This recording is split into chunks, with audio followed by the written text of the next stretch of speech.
part 3. This is where we get into the data.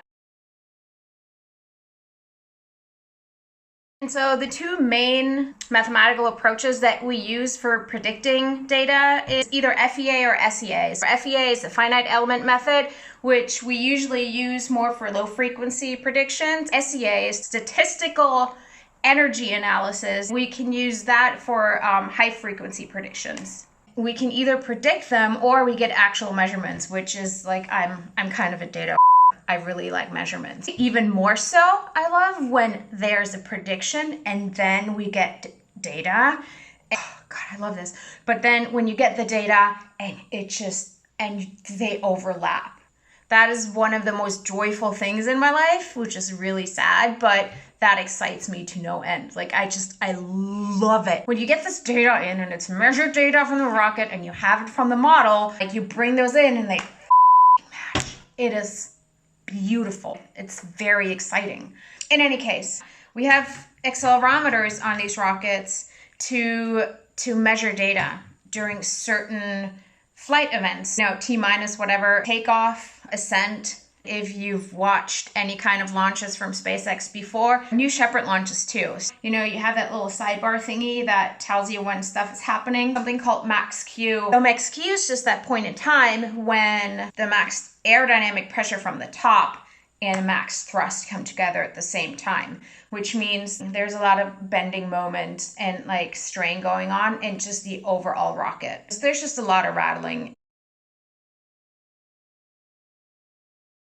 An accelerometer is basically a little measurement device that can pick up acceleration of whatever it is mounted to. It can basically record how fast something is shaking, which that is what we're interested in. Like on this engine part or like up here where the payload area is, or like on the outside where, God damn it, this is not the sturdiest paper rocket. Damn it, Elon.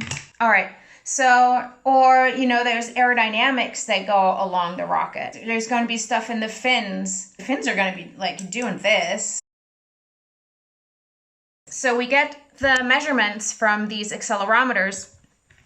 We take those measurements, we do some math because we just get time histories of these measurements. That's just going to say, oh, I shook that much at this time. But that doesn't really tell us a lot because we want to understand what the frequency content is. This valve, during liftoff, this is how much it's shaking and at what frequency. It'll show you the amplitude and the frequency, but we're not concerned with like the time. I mean, we calculate how long it has to survive that, but for all intents and purposes, for testing purposes, we need to tell the engineers it has to withstand these amounts of vibrations. And those are usually random vibrations, which again is a whole different animal. And that's just like a bunch of magic math that I don't fully comprehend, or I'm not completely there yet. I'm trying. It's pretty messy. Whoops, I broke the rocket. But I know how to read the data. That is the most important point for me in my job.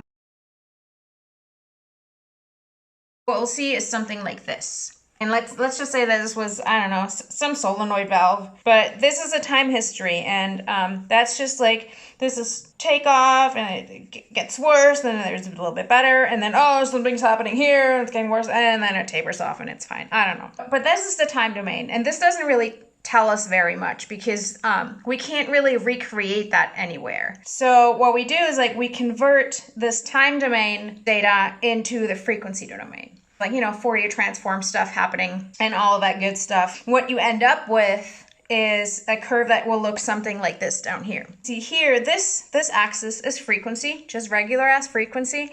And this is the amplitude, which is g squared per hertz. And what this means under the squiggle right here, that just means that the area under this curve, that is the energy that is going to be input in the component. So that this is an acceleration right here. It's chi square over hertz, which is a little bit broken down and there's some math behind it. I can try to get into that a little bit more if anyone ever wanted to, but that's super specific. So this is an acceleration and you're moving a mass. F is ma. We're talking about forces and energy here. So this means that based on this data, this time history that we have up here, what the valve or the component was actually experiencing was There was a spike down here at like 1 hertz, which we don't even care anything about, like 1 hertz. We start at 20 hertz and go up to 2000 hertz. For shock, we sometimes go up to 10,000 hertz, but I'm not talking shock right now. This is just random vibration. Oh, and that's, oh, there's another spike here, like another one at 100, and there's another one at 1000. So what we can do is like, we can draw this envelope over it right here. And then we have a clean spectrum.